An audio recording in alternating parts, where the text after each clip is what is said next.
എല്ലാവർക്കും സ്വാഗതം. നമ്മളപ്പോൾ ഇന്ന് ഭാരതീയ സാക്ഷര നിയമത്തിൻ്റെ പാർട്ട് 2 വീഡിയോ ആണ് ചെയ്യാൻ പോകുന്നത്. നമ്മൾ ലാസ്റ്റത്തെ വീഡിയോയിൽ സെക്ഷൻ 27 വരെ എടുത്തു നിർത്തിയിട്ടുണ്ടായി. അപ്പോൾ ഇനി നമ്മൾ അടുത്തത് സെക്ഷൻ 28 മുതലാണ് തുടങ്ങാൻ പോകുന്നത്. സെക്ഷൻ 28 പറയുന്നത് ബുക്ക് ഓഫ് അക്കൗണ്ടിലെ എൻട്രികളുടെ പ്രസക്തിയെ കുറിച്ചിട്ടാണ്. 28 എന്ന് പറയുമ്പോൾ നമ്മൾ ഒരാൾക്ക് കടം കൊടുത്താൽ നമ്മൾ അത് എഴുതിയൊന്നും വെക്കില്ല. പക്ഷേ രണ്ടിന് മേലെ ആൾക്കാർക്ക് കടം കൊടുത്തു കഴിഞ്ഞാൽ നമുക്കത് ഓർമ്മ കിട്ടാൻ വേണ്ടി ചിലപ്പോൾ എഴുതി വയ്ക്കും. അങ്ങനെ ആലോചിക്കുക. അപ്പോൾ 2 പേർക്ക് കടം കൊടുക്കുമ്പോൾ കെട്ടിട്ട് വെച്ച ഡോക്യുമെൻറ്റ്സ് എഴുതി വയ്ക്കും. അതായത് ഇവിടെയും അതിൻ്റെ ഉദ്ദേശിക്കുകയാണ്. അതായത് ഇപ്പോൾ ഒരാൾക്ക് കടം കൊടുത്തിട്ട് നമ്മളത് ഒരു അക്കൗണ്ട് ബുക്കിൽ എഴുതി വെച്ചിട്ടുണ്ട്. അക്കൗണ്ട് ബുക്കിൽ എഴുതി വെച്ചിട്ടുള്ളതുകൊണ്ട് അത് ആ തെളിവ് പ്രസക്തമാണ്. പക്ഷേ ആ ഒരു തെളിവ് കൊണ്ട് മാത്രം ആ കടം തിരിച്ചു തന്നിട്ടില്ലെങ്കിൽ ആ തെളിവ് മാത്രം ഉപയോഗിച്ച് നമുക്ക് ഒരാളെ കുറ്റം ചുമത്താനായിട്ട് പറ്റില്ല.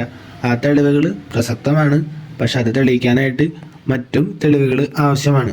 അപ്പോൾ ബുക്ക് ഓഫ് അക്കൗണ്ടിലെ, അതായത് കടക്ക് കൊടുത്തിട്ട് അത് എഴുതി വെച്ചിട്ടുള്ള എൻട്രി ബുക്ക് ഉണ്ടല്ലോ, അതിൻ്റെ ബുക്കുകളുടെ പ്രസക്തിയെ കുറിച്ചിട്ടാണ് സെക്ഷൻ 28 പറയുന്നത്. പ്രസക്തമാണത്, പക്ഷെ കുറ്റം ചുമത്തണമെങ്കിൽ മറ്റു തെളിവുകളും ആവശ്യമാണ്. ഇതാണ് സെക്ഷൻ 28. അടുത്താണ് സെക്ഷൻ 29. സെക്ഷൻ 29 പറയുന്നത് ഡ്യൂട്ടി നിർവഹിക്കുന്നതിൻ്റെ ഭാഗമായി പബ്ലിക് റെക്കോർഡിലെയോ ഇലക്ട്രോണിക് റെക്കോർഡിലെയോ എൻട്രികളുടെ പ്രസക്തി.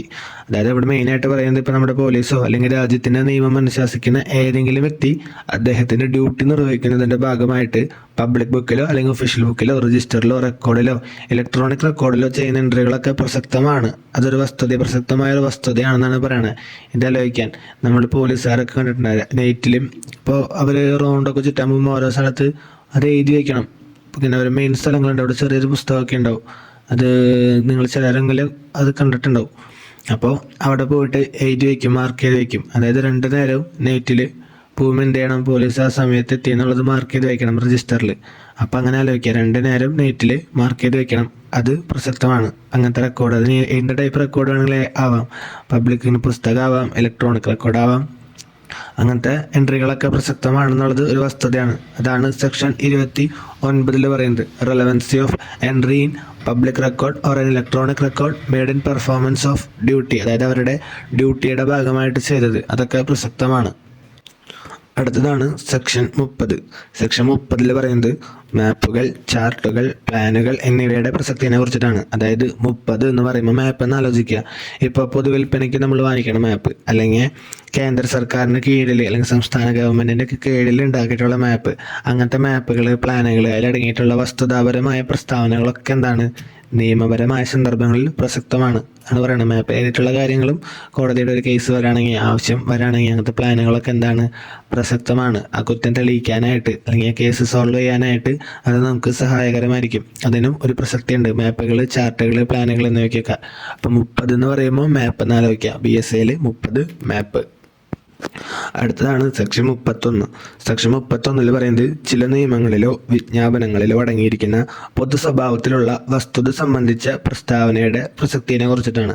അതായത് ഇവിടെ മെയിനായിട്ട് പറഞ്ഞാൽ നമ്മൾ സർക്കാർ അല്ലെങ്കിൽ കേന്ദ്ര സർക്കാർ ഗസറ്റുകളൊക്കെ പുറപ്പെടുവിക്കില്ലേ, അങ്ങനത്തെ വിജ്ഞാപനങ്ങളിൽ അല്ലെങ്കിൽ അതുപോലത്തെ ഔദ്യോഗിക പ്രസിദ്ധീകരണങ്ങളിലോ കാണുന്ന പൊതു സ്വഭാവമുള്ള വസ്തുതകളെ കുറിച്ചിട്ടാണ് പറയുന്നത്. അതായത് അങ്ങനത്തെ ഗസറ്റിലുള്ള കാര്യങ്ങളൊക്കെ പറയണതിനെ കുറിച്ചിട്ടുള്ള വസ്തുതയെ കുറിച്ചിട്ടാണ് ഇവിടെ പറയുന്നത്.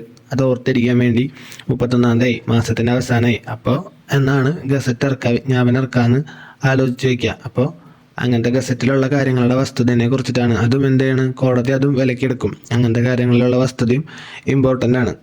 അതാണ് സെക്ഷൻ 31 പറയുന്നത്. ഇനി പറയുന്നതാണ് സെക്ഷൻ 32. സെക്ഷൻ 32 പറയുന്നത് ഇലക്ട്രോണിക് അല്ലെങ്കിൽ ഡിജിറ്റൽ രൂപത്തിൽ ഉൾപ്പെടെയുള്ള നിയമപുസ്തകങ്ങളിൽ അടങ്ങിയിരിക്കുന്ന ഏതെങ്കിലും നിയമത്തെ സംബന്ധിച്ച് പ്രസ്താവനകളുടെ പ്രസക്തിയാണ്. അതെന്തായാലും പ്രസക്തമായിരിക്കുമല്ലോ. അതായത് ചിലപ്പോൾ ഇത് ഇലക്ട്രോണിക് അല്ലെങ്കിൽ ഡിജിറ്റൽ രൂപത്തിലായിരിക്കും, പക്ഷേ അതെന്താണ്, നിയമപുസ്തകത്തിൽ അടങ്ങിയിരിക്കുന്ന പ്രസ്താവനകളാണ്. അതായത് ഇപ്പോൾ നമ്മുടെ രാജ്യത്തിൻ്റെ ആണെങ്കിലും മറ്റേതെങ്കിലും രാജ്യത്തിൻ്റെ ആണെങ്കിലും അവരുടെ നിയമമായിട്ട് ബന്ധപ്പെട്ടിട്ടുള്ള കോടതിക്ക് നല്ല ഒറിജിനലാണെന്ന് തോന്നി കഴിഞ്ഞാൽ അതെന്താണ്, അതും പ്രസക്തമായ ഒരു കാര്യമാണ്. ഡിജിറ്റൽ രൂപത്തിലായാലും അങ്ങനത്തെ പുസ്തകങ്ങൾ നിയമപുസ്തകമായിട്ട് ബന്ധപ്പെട്ടുള്ള കാര്യങ്ങൾ എന്താണ്, അത് പ്രസക്തമാണ്. അതായത് ഇനി ഇങ്ങനത്തെ മാത്രമല്ല, ഇനി ചിലപ്പോൾ മറ്റൊരു രാജ്യത്ത് നടന്ന കേസിൻ്റെ കോടതിയുടെ റെക്കോർഡുകൾ, അവിടെ കൈമാറ്റം നടന്ന തെളിവുകളിലൊക്കെ വിധികൾ, റിപ്പോർട്ടുകൾ, അതും എന്താണ്, അത് മറ്റു രാജ്യത്തിൻ്റെ ഇതുപോലെ തന്നെ ഒരു ഔദ്യോഗിക രേഖകളായിട്ട് തന്നെ അത് കണക്കാക്കും. അത് വെച്ചിട്ട് നമുക്ക് എന്തെങ്കിലും ആവശ്യം വരാണെങ്കിൽ, നമ്മുടെ കേസിന് അത് ആവശ്യം വരാണെങ്കിൽ അത് ഔദ്യോഗിക രേഖകളായിട്ട് കണക്കാക്കാവുന്നതാണ്. എന്താണ്, അപ്പോൾ അതും അങ്ങനത്തെ കാര്യങ്ങളും പ്രസക്തമാണ്. ഇലക്ട്രോണിക് ഡിജിറ്റൽ രൂപത്തിലായാലും അതെന്താണ്, പ്രസക്തമാണ്. സെക്ഷൻ 32 എന്ന് പറയുമ്പോൾ ചിലപ്പോൾ വേറെ രാജ്യത്തെ നിയമം, ഇപ്പോൾ ദുബായിലൊക്കെ നിയമം, അല്ലെങ്കിൽ പുറത്തേതെങ്കിലും സ്ഥലത്തെ നിയമം, എന്തെങ്കിലും തെറ്റൊക്കെ ചെയ്തെന്നെയും ചിലപ്പോൾ കൊല്ലലൊക്കെ ആയിരിക്കും, അല്ലെങ്കിൽ 32 കൊല്ലം അടിച്ച കളയണ നിയമമാണെന്ന് വിചാരിക്കുക. നമ്മുടെ ഇവിടെ മാത്രമാണ് കുറച്ച് ഇളവുള്ളൂ. പുറത്തെ നിയമങ്ങളൊക്കെ 32 കൊല്ലം അടിച്ചു കളയണ നിയമങ്ങളാണ്. അപ്പോൾ അത് എവിടത്തെയായാലും എന്ത് ചെയ്യും, ഇലക്ട്രോണിക് വഴി നമുക്കത് ശേഖരിച്ച് വയ്ക്കാം. ഇപ്പോൾ സെക്ഷൻ 32 എന്ന് പറയുമ്പോൾ അങ്ങനത്തെ എല്ലാ നിയമങ്ങളെയും കുറച്ചൊന്ന് ഓർത്തിരിക്കാൻ വേണ്ടിയിട്ടാണ് അങ്ങനെ പറഞ്ഞത്. അപ്പോൾ സെക്ഷൻ 32 ഓർത്ത് വയ്ക്കാം. ഇനി പറയുന്നതാണ് സെക്ഷൻ 39. സെക്ഷൻ 39 അങ്ങോട്ട് പറയുന്നത് opinions of third persons when relevant, അതായത് മൂന്നാമതൊരു വ്യക്തിയുടെ അഭിപ്രായങ്ങളെ എപ്പോഴൊക്കെയാണ് പ്രസക്തമാകുന്നത് അതാണ് പറയുന്നത്. സെക്ഷൻ 39 പറയുന്നത് വിദഗ്ധന്മാരുടെ അഭിപ്രായങ്ങളെ കുറിച്ചിട്ടാണ്. അതായത് ഇപ്പോൾ ഒരാൾ എക്സാമ്പിൾ പറയുകയാണെങ്കിൽ ഒരാൾ വിഷം കഴിച്ച് മരിച്ചു എന്ന് വിചാരിക്കാം. അതെന്ത് വിഷമാണ് കഴിച്ചതെന്ന് പറയുകയാണെങ്കിൽ നമ്മൾ സാധാരണ മനുഷ്യന്മാർക്ക് പെട്ടെന്ന് നോക്കിയാൽ മനസ്സിലാവില്ലല്ലോ. അപ്പോൾ നമ്മൾ എന്ത് ചെയ്യണം, അതിനൊരു വിദഗ്ധനെ അല്ലെങ്കിൽ ഒരു ഡോക്ടറെ അടുത്ത് പോകേണ്ടി വരും. അങ്ങനെ മാത്രമാണ് അതെന്ത് വിഷമാണ് കഴിച്ചതെന്ന് മനസ്സിലാവുള്ളൂ. ഇനിയിപ്പോൾ ഒരാൾ എന്ത് ചെയ്തു, കമ്പ്യൂട്ടറിൽ എന്നിട്ടെങ്കിലും സംഭവങ്ങൾ കയറ്റിയിട്ട് ലോക്ക് ചെയ്ത് വെച്ചിട്ടുണ്ട്. അപ്പോൾ അത് ലോക്ക് പഠിക്കണമെങ്കിൽ എന്ത് ചെയ്യും, കമ്പ്യൂട്ടറിൻ്റെതായ ഒരു വിദഗ്ധനെ വിളിക്കണം. എന്നാൽ മാത്രമാണ് നമ്മളത് ചെക്ക് ചെയ്യാൻ പറ്റുള്ളൂ. അപ്പം അങ്ങനത്തെ കാര്യങ്ങളിൽ എന്ത് ചെയ്യും, വിദഗ്ധന്മാരുടെ അഭിപ്രായങ്ങൾ നമ്മൾ തേടും, പോലീസ് നമ്മൾ തേടും. അപ്പോൾ അതാണ് സെക്ഷൻ 39 പറയുന്നത്. ഇപ്പോൾ സെക്ഷൻ 39 എന്ന് പറയുന്നത് വിദഗ്ധരുടെ അഭിപ്രായങ്ങൾ. 39 എന്നൊക്കെ പറയുമ്പോൾ നെയ്റ്റ് എന്നാലോക്കെ, നെയ്റ്റിലാണല്ലോ നമ്മൾ അവിടെ വിദഗ്ധമായിട്ട് പല സ്ഥലത്തും കൊണ്ടി വരാം. അപ്പോൾ 39 എന്ന് പറയുമ്പോൾ വിദഗ്ധരുടെ അഭിപ്രായങ്ങൾ, ഒപ്പീനിയൻസ് ഓഫ് എക്സ്പേർട്സ്. അടുത്താണ് സെക്ഷൻ 40. സെക്ഷൻ 39 റിലേറ്റ് ചെയ്ത് പഠിക്കാവുന്നതാണ്. 39 നമ്മൾ വിദഗ്ധരുടെ അഭിപ്രായങ്ങളെ കുറിച്ചിട്ടാണ് പറഞ്ഞത്. സെക്ഷൻ 40 പറയുന്നത് വിദഗ്ധരുടെ അഭിപ്രായങ്ങളോട് ബന്ധമുള്ള വസ്തുതകളെ കുറിച്ചിട്ടാണ് പറയുന്നത്. ചിലപ്പോൾ ചില സാഹചര്യങ്ങളിൽ വിദഗ്ധർ പറയുന്നത് നമ്മൾക്ക് ചിലപ്പോൾ കണ്ടുപിടിച്ച കാര്യങ്ങൾക്ക് നേരെ ഓപ്പോസിറ്റ് ആയിട്ടായിരിക്കും.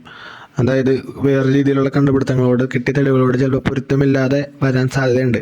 എങ്കിലും അതെന്താണ്, അത് നിഷേധമായിട്ട് വന്നാലും ഓപ്പോസിറ്റായിട്ട് വന്നാലും വിദഗ്ധരുടെ അഭിപ്രായങ്ങളോട് അവർ കണ്ടുപിടിച്ച വസ്തുത വെച്ചിട്ട് അതെന്താണ്, ആ കാര്യങ്ങളൊക്കെ ഇമ്പോർട്ടൻ്റ് ആണ്, കാര്യമുള്ള കാര്യമായിട്ട് പരിഗണിക്കാൻ പറ്റും. അതാണ് സെക്ഷൻ 40 പറയുന്നത്. വിദഗ്ധരുടെ അഭിപ്രായങ്ങളോട് ബന്ധമുള്ള വസ്തുതകൾ വെച്ചിട്ട് അത് എന്താണ് ഇമ്പോർട്ടൻ്റ് കാര്യമായിട്ട് കാണാൻ പറ്റും. ഒരു എക്സാമ്പിൾ പറയുകയാണെങ്കിൽ ഒരു പ്രത്യേക വിഷയത്താൽ വിഷബാധിതനായോ എന്നുള്ളതാണ് ചോദ്യം.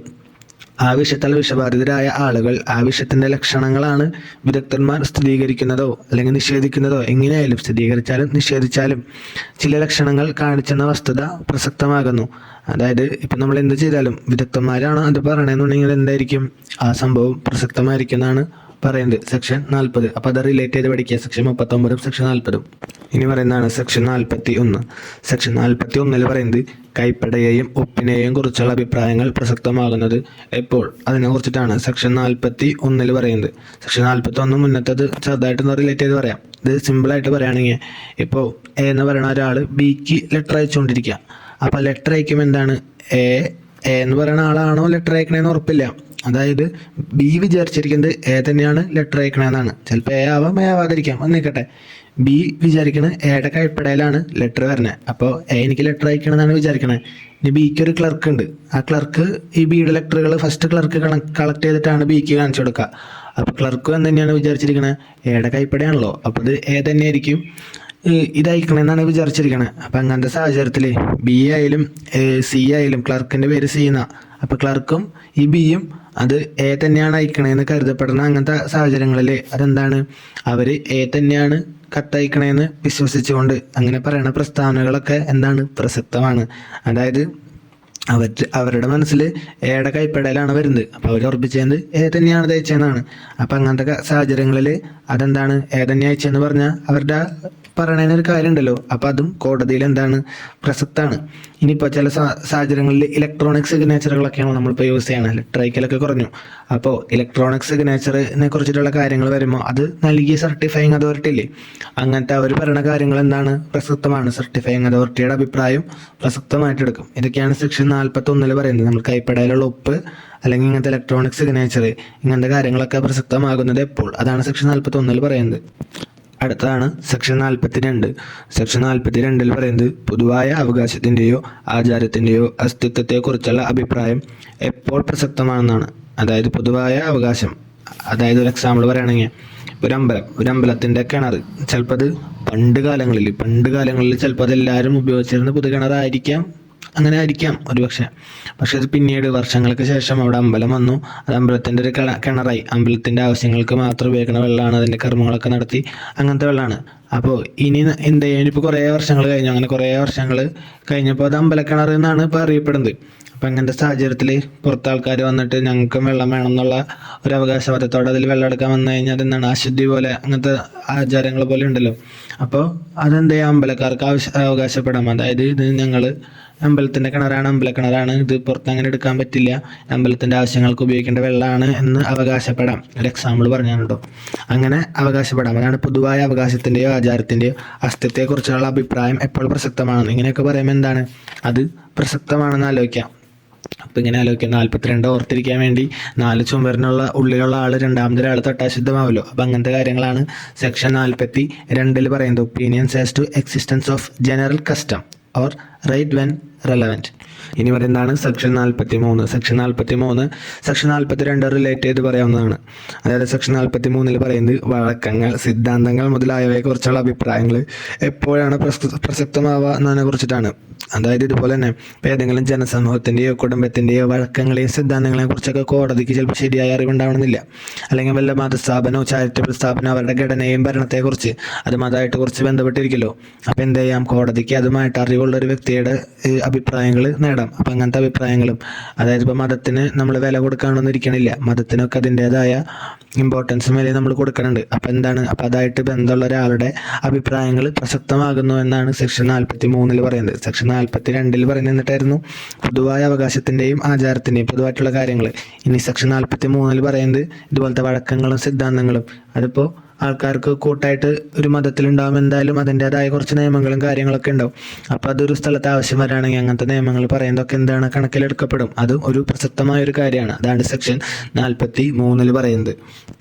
അടുത്താണ് സെക്ഷൻ 44 എന്ന് പറയുമ്പോൾ 4 ചുറ്റിലും 4 ആൾക്കാർ എന്ന് പറയുമ്പോൾ എന്നിട്ട് ഫാമിലിയെന്ന് ആലോചിക്കുക. അതായത് ബന്ധുത്വം സംബന്ധിച്ച അഭിപ്രായം എപ്പോൾ പ്രസക്തമാകുന്നു സെക്ഷൻ 44 പറയുന്നത്. അതായത് എന്താണ്, ഇപ്പോൾ ഒരാളുടെ ബന്ധുത്വത്തെക്കുറിച്ചിട്ട് കോടതിക്ക് എന്തെങ്കിലും അഭിപ്രായം എടുക്കേണ്ട സാഹചര്യങ്ങൾ വന്നു എന്നുണ്ടെങ്കിൽ ആ കുടുംബത്തിലെ മറ്റൊരാളുടെ അഭിപ്രായം, അതായത് ഇവരുടെ ബന്ധം നന്നായിട്ട് അറിയണ ഒരാളുടെ അഭിപ്രായം പ്രസക്തമാകാവുന്നതാണ്. അതായത് കോടതിക്ക് ഇപ്പോൾ മറ്റു ബന്ധുക്കളുടെ നിന്ന് ഇപ്പോൾ ഒരു അറിവ് കിട്ടി, ഇവർ തമ്മിൽ ഇങ്ങനെ ബന്ധമുണ്ട് എന്ന് ശരിയായ അറിവ് കിട്ടിയാൽ അവർ പറയണ കാര്യം എന്താണ് പ്രസക്തമാണെന്നാണ് പറയുന്നത്. പക്ഷെ ഇവിടെ ചെറിയൊരു സബ് പറഞ്ഞിട്ടുണ്ട്. അതായത് BNS സെക്ഷൻ 82, 84 എന്നീ വകുപ്പുകൾ പ്രകാരമുള്ള പ്രോസിക്യൂഷനുകളിലോ അല്ലെങ്കിൽ ഒരു വിവാഹം തെളിയിക്കാനോ വേണ്ടിയിട്ട് എന്ത് പറ്റില്ല, അത്ര അഭിപ്രായം പറ്റില്ല. വിവാഹം തെളിയിക്കണമെങ്കിൽ അതിൻ്റെതായ സർട്ടിഫിക്കറ്റ് വേണം. ഇപ്പോൾ BNS 82, 84 എന്താണെന്ന് ഓർമ്മയുണ്ട? 82 പറയുന്നത് ബൈഗമീനെ കുറിച്ചിട്ടാണ്. അതായത് ഭർത്താവ് ഭാര്യ ജീവിച്ചിരിക്കുന്ന സമയത്ത് തന്നെ പിന്നെയും പോയി വേറെ കല്യാണം കഴിക്കുക, അങ്ങനത്തെ കേസ് വന്നു കഴിഞ്ഞാൽ. അല്ലെങ്കിൽ 84 പറയുന്നത് വിവാഹിതയായ ഒരു സ്ത്രീയെ ക്രിമിനൽ ഉദ്ദേശത്തോടെ വശീകരിച്ചിട്ട് തടങ്കൽ വെക്കിനെ കുറിച്ചിട്ടാണ്. അപ്പം അങ്ങനത്തെ പ്രോസിക്യൂഷനുകളിലൊന്നും ഇതെന്ത് ചെയ്യില്ല, വേറെ ബന്ധുവെന്ന് പറഞ്ഞിട്ട് അവരിന്നതാണ് അവർ കല്യാണം കഴിച്ചതെന്നൊന്നും പറഞ്ഞു കഴിഞ്ഞാൽ സമ്മതിക്കാൻ പറ്റില്ല. അതിൻ്റെതായ തെളിവുകൾ വേണം. പക്ഷെ അല്ലാത്ത സാഹചര്യങ്ങളിൽ ബന്ധുത്വം സംബന്ധിച്ച അഭിപ്രായം പ്രസക്തമാക്കാൻ വേണ്ടിയിട്ട് എന്തുപയോഗിക്കാം, ഈ സെക്ഷൻ 44 ഉപയോഗിച്ച് നമുക്ക് പറയാം അത് പ്രസക്തമാണെന്ന് പറയാം. ഉദാഹരണമായിട്ട് ഇപ്പോൾ എ എന്ന് പറഞ്ഞ ഒരാൾ ബിയുടെ പുത്രനാണ്. ആ ബിയുടെ വീട്ടിലുള്ള എല്ലാവരും എന്നെ അങ്ങനെ തന്നെയാണ് കണ്ടിട്ടുള്ളത്. അപ്പം എന്താണ്, ഇപ്പം വേറെ ആൾക്കാർ വന്നിട്ട് അത് ബിയുടെ പുത്രനാണ് എന്ന് പറഞ്ഞാലും അതെന്താണ് ആ പറയുന്നത് പ്രസക്തമാണ്. അതാണ് സെക്ഷൻ 44. 4 ചുറ്റിൽ 4 ആൾക്കാർ എന്ന് പറയുമ്പോൾ ഫാമിലി എന്ന് പറഞ്ഞ സംഭവം മനസ്സിലാലോചിച്ച് വയ്ക്കുക. അടുത്താണ് സെക്ഷൻ 45. സെക്ഷൻ 45 അഭിപ്രായത്തിനുള്ള കാരണങ്ങൾ എപ്പോൾ പ്രസക്തമാണെന്നാണ്. അഭിപ്രായത്തിനുള്ള കാരണങ്ങൾ എപ്പോഴാണ് പ്രസക്തമാകുന്നതെന്ന്. അതായത് ജീവിച്ചിരിക്കുന്ന ഏതെങ്കിലും വ്യക്തിയുടെ അഭിപ്രായം പ്രസക്തമായിരിക്കുമ്പോഴെല്ലാം എന്താണ്, അവരുടെ അഭിപ്രായത്തിൻ്റെ അടിസ്ഥാനമായ കാരണങ്ങളും പ്രസക്തമായിരിക്കും. അതായത് നമ്മൾ നേരത്തെ വിദഗ്ധരുടെ കാര്യങ്ങൾ പറഞ്ഞു, വിദഗ്ധരുടെ അഭിപ്രായങ്ങളെ കുറിച്ച് പറഞ്ഞു. അതായത് സെക്ഷൻ 39 പറഞ്ഞത് നെയ്റ്റിലെ വിദഗ്ധരായിരിക്കണം എന്ന് നമ്മൾ പറഞ്ഞത്. അപ്പോൾ സെക്ഷൻ 39 വിദഗ്ധരുടെ അഭിപ്രായങ്ങളെ കുറിച്ചിട്ടാണ് പറയുന്നത്. സെക്ഷൻ 45 ഇപ്പം അങ്ങനത്തെ ഒരു വിദഗ്ധരുണ്ടെങ്കിൽ ജീവിച്ചിരിക്കുന്നുണ്ടെങ്കിൽ അവരുടെ അഭിപ്രായങ്ങൾ എപ്പോഴൊക്കെയാണ് പ്രസക്തമാവുക. അതായത് ഒരു ഉദാഹരണം പറയുകയാണെങ്കിൽ ഒരു വിദഗ്ധന് തൻ്റെ അഭിപ്രായം രൂപീകരിക്കാൻ വേണ്ടിയിട്ട് എന്ത് ചെയ്യാം, അവർ നടത്തിയ മറ്റേ പരീക്ഷണങ്ങളൊക്കെ വെച്ചിട്ട് ഒരു വിവരണം തയ്യാറാക്കാം. അപ്പം അങ്ങനത്തെ ഫൈൻഡിങ്സിനെ കുറിച്ചിട്ടുള്ള തെളിവ് നൽകാം. അപ്പോൾ 4-5 എന്ന് എഴുതുമ്പോൾ 4-5 എന്ന് ആലോചിക്കാം. അപ്പോൾ എങ്ങനത്തെ സാഹചര്യങ്ങളിൽ ജീവിച്ചിരിപ്പുണ്ടെങ്കിൽ അതെന്ത് ചെയ്യാൻ പറ്റും, ആളുടെ പറയുന്ന അഭിപ്രായം അതിൻ്റെ ഒപ്പം അതിൻ്റെ അടിസ്ഥാനമായ കാരണങ്ങളും എന്തുകൊണ്ടാണ് അഭിപ്രായം പറഞ്ഞത്. ഇപ്പോൾ ഒരു വിദഗ്ധനാണെങ്കിൽ അഭിപ്രായം പറഞ്ഞിട്ട് അതിന് കാരണങ്ങളായിട്ടൊരു വിവരണം കൂടി റെഡിയാക്കി കൊടുക്കല്ലോ. അപ്പോൾ അങ്ങനത്തെ സാഹചര്യം ഉണ്ടെങ്കിൽ കോടതിയിൽ അതെന്താണ്, അത് പ്രസക്തമാണ്. കോടതിക്ക് അത് വിശ്വസിക്കാനായിട്ട് പൂർണ്ണമായ അവകാശമുണ്ട്. അപ്പോൾ നമ്മൾ ഈ ക്ലാസ്സോടുകൂടി BSA കഴിയാണ്. അപ്പോൾ ഇനി നിങ്ങൾക്ക് എന്തെങ്കിലും ഡൗട്ട് ഉണ്ടെങ്കിൽ നമ്മളിപ്പോൾ BNS, BNSS, BSA ഇതിനൊക്കെ ക്ലാസ് കംപ്ലീറ്റ് ആക്കിയിട്ടുണ്ട്. നിങ്ങൾക്ക് എന്തെങ്കിലും ഡൗട്ട് ഉണ്ടെങ്കിൽ ഈ കമൻ്റായിട്ട് ചോദിക്കാം. നമ്മളത് ക്ലിയർ ചെയ്യാൻ പറ്റാവുന്നതൊക്കെ ക്ലിയർ ചെയ്യുന്നതായിരിക്കും. അപ്പോൾ നമ്മൾ ഇതുവരെ എടുത്തതൊക്കെ നന്നായിട്ട് പഠിക്കുക. എക്സാം ഇനി അധികം സമയമില്ല, ജൂലൈയിലാണ് വരുന്നത്. അപ്പോൾ എല്ലാവർക്കും മനസ്സിലുണ്ടാവാം. നമ്മൾ പഠിക്കാണ്ടിരിക്കണ ഓരോ സമയം വേറൊരാൾ പഠിക്കുന്നുണ്ടാവും. നമ്മൾ പഠിക്കാത്ത സമയം നമ്മുടെ റാങ്കൊക്കെ താന്നുകൊണ്ടിരിക്കുകയാണ്. നമ്മൾ പഠിക്കുക ആ സമയത്ത് വേറെ ഒരാൾ നമ്മുടെ റാങ്കിന് മേലെ വരുന്നുണ്ടാവും. ഇതൊക്കെ മനസ്സിലുണ്ടാവുക. അപ്പോൾ ഓക്കെ, ഓൾ ദി ബെസ്റ്റ്.